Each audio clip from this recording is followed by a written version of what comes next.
We're going to do our NHL version of summer homework and maybe some unfinished assignments. A lot of these GMs and teams busy doing some of their work this summer, but didn't quite get it all done. So I'll give you a team and you kind of tell me what's unfinished when it comes to their homework. Let's start in Toronto. What's left to do? And we kind of alluded to this earlier. Now, listen, Toronto they were given a project. It wasn't homework. It was a project. 3-part project. You had to figure out. It's a thesis. Yeah, exactly. You had to figure out Austin Matthews. That was your first big assignment.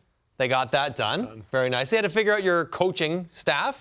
Sheldon Keefe gets his extension, got that done. But the other part about it, if you want to get a straight A, you got to get William Nylander, an incredibly talented part of the core four, had a career year last year, 40-plus goals for the first time. He's also going into the last year of his contract, and they have not. Can they do it? They can, because they have so many players coming off the cap next summer, and the cap's going to bounce big time. So they can, but William Nylander is never short on confidence, and why wouldn't you be when you're as good as he is? He wants a number that maybe starts with a 10. Okay. Austin just got 13.25. Right. So. Toronto feels like he should maybe start in the low nines. And that's a big difference. So that's the last. What do you think? You could make the argument that with the other players around him, that he deserves 10. The other players who make 10. At times, he has been their best player. And you look at percentage of cap going up. You look at the guys who've done well in the playoffs. He has a very strong case. The issue is he's their third best forward. Yeah. So, it's hard to say what he would do if he was your best forward. It's a different existence if you're the best guy. So that's the push and pull. But that was a lot to do. They got 2 out of 3 things done, but they haven't gotten William Nylander done. It's going to be hard because what happened last time around when we had Matthews, Marner, and Nylander up? Nylander signed first. Yeah. And then Matthews and Marner signed for an entirely different number. Yes. And he feels that. Absolutely. Yeah. So, we're going right back to it. We're going to see what's what. And it's hey, Willie, can you come in at 9 to help us out? If I'm William Nylander, I'm going to tell him to go pound sand because look what I've done for you. In the playoffs, he's been great. Last playoff, he was good. He deserves what he deserves. So if they can make it work, he'll be there. And it'll be done quick, but I guess they got to wait and see. I think they're going to wait, though. I think they're going to wait to get into the season, let it play out, and then just kind of see where the cap's going. Which is another hit to the. Yeah, it's not for them. It's smart business, but it's another hit to his ego. Although you could make the argument Austin took a bit of a discount, could have got more. So 13 a quarter is a lot, but he still probably could have got. Let's go to your neck of the woods where he actually attended school, Boston College, grew up in Hingham. How about the Boston Bruins? What is their unfinished homework at this point?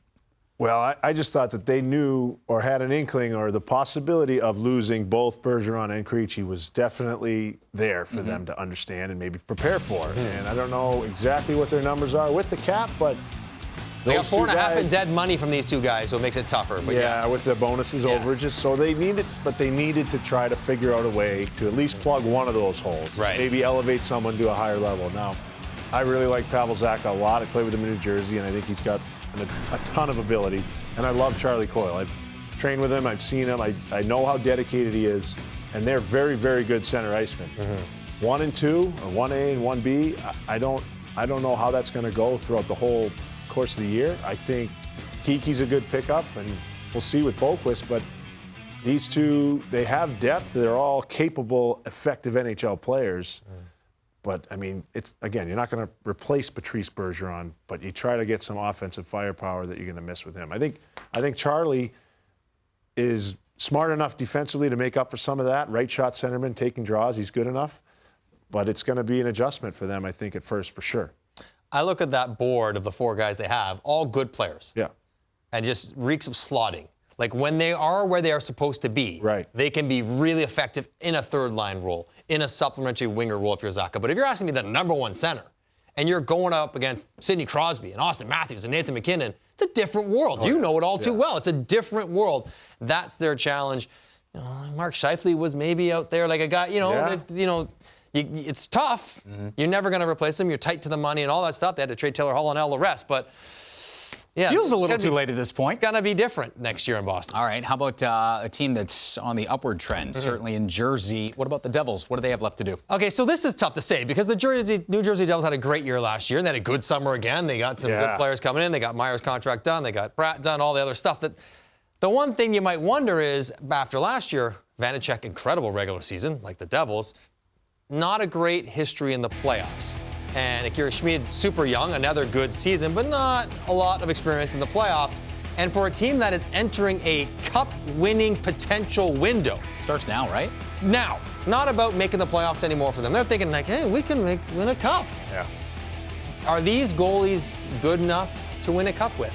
Time will tell. They might be. It might be a financial thing. But I think if you were to say, listen, you want extra credit heading into the season, get ahead of your homework. If they could have got one of the top goaltenders, maybe go back to Winnipeg, a Connor Hellebuck or something like that, you'd think that the New Jersey Devils might almost be the favorites in Metro. I think Tommy Fitz has done a great job. But Yeah, I no agree. question. Every cup favorite has that guy, has that Vasilevsky, or, we were talking about the Rangers a lot last year because they have Shesterkin. All the teams that have had dynasties, usually the preseason polls are high because they have that goalie. You want the Devils getting extra credit. I don't think we do that in this classroom. How about the Flames? Tough teacher. I don't think they did any reading this summer. So how do you grade them? What do they have left to do? I don't know what you can do when you're them, because you can look at it, what they did last year in terms of how many one-goal games did they lose, how many overtime games did they lose. They have a number of guys that are coming up. They could flush the whole thing and start over. They could use what got them decently far. I mean, second round the year prior. Best team in the West. They get a couple saves. Who knows, right? So it's kind of like there's a lot unknown. They hired from within with Conroy and Huska, and everybody's kind of familiar with everybody else. And you think maybe the coaching change will help push this along, give us some confidence. Maybe Huberdeau adjusts. Maybe that was that patience maybe was their MO right from the start this offseason. Their homework assignment was to get away, reset. Yeah. Go to the cabin, not do anything. Don't think about school. Don't think about just come back and be who you are. Yeah. Because what they also have the luxury of that board. Those are all good players. If it doesn't go well and those guys can't be convinced to resign because it's going well, they could flip them all during the season and get a massive return and start their rebuild. So they pushed the homework assignment a little. They extended the due date a little bit longer. They asked for an extension. curve. Yeah, They got one till March. Very fair professor here. Can we throw that picture up one more time? There's a lot to break down when it comes to that photo. Hold on, throw it up. Come on. Of us in the classroom? Yeah, absolutely. No, not perfect. that one. The one with Johnny and Boyle sitting in the classroom. Chris Tanev is bad apple. Right? Yeah, I know. Do we have that picture? We don't. All right, class is dismissed.